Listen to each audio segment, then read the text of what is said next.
नमस्कार, हम हई स्वाति रोलो के स्वागत बा कालचक्र में। कालचक्र में हमने के बात करनी जा रोलो के समस्या और ओकर समाधान के और ओकर समाधान करे खातिर हमने के साथ होली कृष्णा जी। कृष्णा जी और बहुत बहुत स्वागत बा हमने के प्रोग्राम में। कृष्णा जी, हमने के हमेशा शीशा देखे नहीं जा, शीशा हमने के रोजे देखे नहीं जा, लेकिन हमारे मन में एगो सवाल उठ रहा बा कि जैसे हमने के दर्पण देखे नहीं जा, तो दर्पण के वास्तुशास्त्र से का रिलेशन होला, कहाँ रखे के चाहिए, कहाँ ना रखे के चाहिए, एकरा बारे में तनी हमने क्या बिल्कुल स्वाति, बहुत यह है महत्वपूर्ण बातें तुमने पूछी है कि भाई कहाँ होना चाहिए, शीशा किधर रखना चाहिए, दर्पण को हम कहाँ पे रखते हैं। ज़्यादातर लोग होते हैं घरों में जो है भाई अपने जैसे घर के अंदर हम प्रवेश करते हैं तो देखते क्या है, लंबा सा जो है हमने दरवाजे पे ही जो है दर्पण लगा रखा है। उससे क्या होता है, आप ये देखिए कि हमारे जो घर के मुख्य द्वार की जो दिशा है उसमें से जो आने वाले जो शुभ प्रभाव हैं वो जो है वापस जो है लौट जाती हैं। कभी भी घर के अंदर जैसे ही हम घुसते हैं दर्पण नहीं होना चाहिए। उससे क्या होता है, हमारी जो खुशियां हैं, हमारे जो अच्छे अवसर आ रहे हैं हमारे घर के लिए, वो सारी चीज़ें जो हैं वापस हो जाती हैं। तो दर्पण जो है हमारे घर में होने वाली प्रभाव होने वाली जो ऊर्जा होती है उसको प्रभावित करता है, उस ऊर्जा को बताता है कि ये ऊर्जा जो है कितना जो है हमारे यहाँ निगेटिव है, यहाँ सकारात्मक है। उसी हिसाब से हम ये देखते हैं, जब भी हम देखते हैं कहीं पे नकारात्मक जो है ऊर्जा होती है तो वहाँ उस दिशा को जो है हम बदलने के लिए जो है दर्पण लगाते हैं। और जैसे कि लोग अपने घरों में लगा लेते हैं, दर्पण लगा लेते हैं, उसका प्रभाव बड़ा खराब होता है। तो यहाँ पे हम ये देखेंगे कि दर्पण को हमें किस दिशा में लगानी चाहिए। अगर लगाया है तो उसका जो है क्या प्रभाव होना चाहिए, अगर गलत दिशा में लगाया तो क्या प्रभाव है। जी कृष्णा जी, बिल्कुल हमने की बात कही जाइए आगे भी ये बारे में कि कहाँ लगावे के चाहिए, कहाँ ना लगावे के चाहिए, लेकिन फिलहाल हमने के साथ एगो कॉलर जुड़ गए बाने। Hello hello, good morning ma'am. Good morning. के बोला तनी, कहाँ से बोला तनी? हाँ, मैं दिल्ली से बोल रहा हूँ, महेंद्र बोल रहा हूँ। जी बताइए। डेट ऑफ बर्थ है 11/5/1985 है जी, और समय है 4:30 बजे शाम के। ओके, का जाने के चाहत बानी रहुआ? मैं जानना चाहता हूँ क्या मेरी कुंडली में लव मैरिज है या अरेंज मैरिज है। तो कृष्णा जी, महेंद्र जी जाने के चाहत बाड़े कि इनका कुंडली में लव मैरिज बा कि अरेंज मैरिज बा, शादी इनका कैसन होई, इनका के बताएं। बिल्कुल, यहाँ पहले मैं इनकी जो कुंडली तैयार हुई है वो कन्या लगन की जो है आपकी कुंडली तैयार हुई है, और जहाँ तक मैं राशि की बात करूंगी वो मकर राशि है। यहाँ देखती हूँ कि आपके जो है सप्तम भाव में शुक्र बैठा हुआ है, तो लव मैरिज तो बनती है। और साथ में जो है गुरु और चंद्र जो है पंचम भाव में बैठे हैं, उनकी दृष्टि भी जो है सप्तम भाव में है, तो इसलिए आप लव मैरिज करेंगे। और जो है आपके परिवार के लोगों को अगर मना लेंगे या परिवार के लोग भी सहयोग देंगे तो ये जो है शादी बहुत उत्तम रहेगी और आपके लिए बहुत अच्छा रहेगा।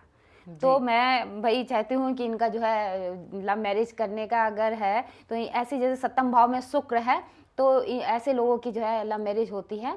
अगर नहीं भी होती है तो घर से जो भी माँ बाप जो लड़कियां पसंद करते हैं तो वो भी जो है इतना हो जाता है कि आपस में इतना अच्छा प्रेम रहता है क्योंकि शुक्र जो है सप्तम भाव में बैठा। जी जी, तो कृष्णा जी हमने चर्चा करत रही है जहाँ पे वास्तुशास्त्र में दर्पण कहाँ रखे के चाहिए, कहाँ ना रखे के चाहिए, कहाँ रखला से फायदा होला, तो चर्चा के आगे बढ़ाल जाओ। बिल्कुल, यहाँ हम बताएंगे कि उत्तर और उत्तर पूर्व दिशा ये हमारे लिए बहुत महत्वपूर्ण जो है जगह रहती है। जहाँ पे हम दर्पण रखते हैं तो आप ये देखते हैं हमारे घर में सुख, समृद्धि और जो है धन, आर्थिक रूप से हम जो है यहाँ पे मजबूत रहते हैं।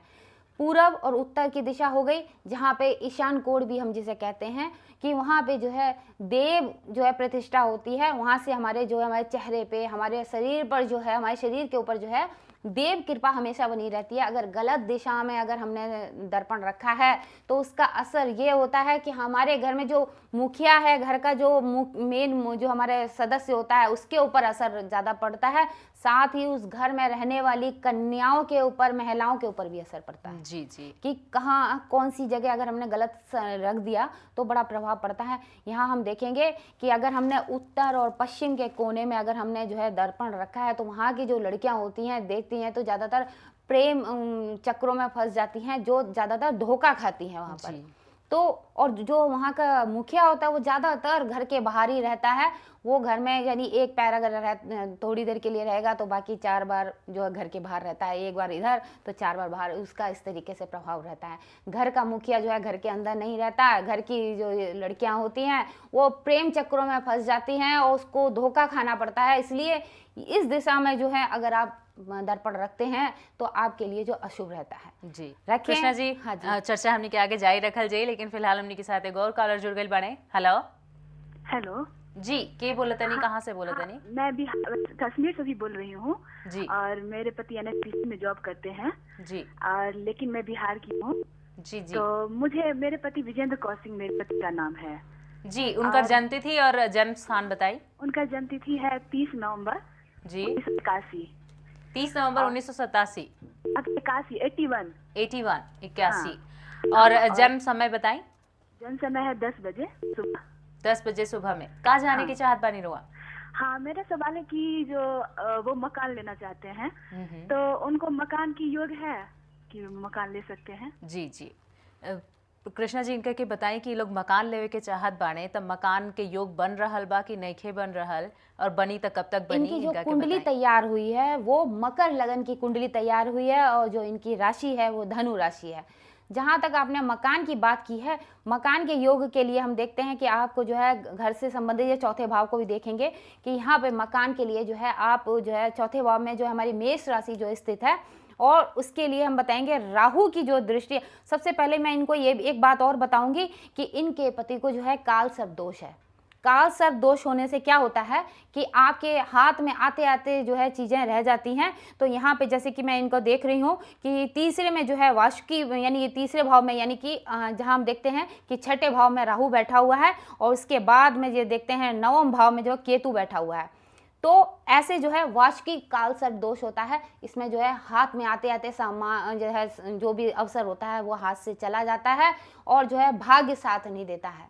तो मकान बनेगा, बड़ा ही संघर्षपूर्ण इनका जीवन रहा है और रहेगा। तो इसके लिए आप पहले काल सर्प दोष की जो है पूजा करवाएं तो आपके लिए बेहतर रहेगा। मकान फिर अवश्य बनेगा।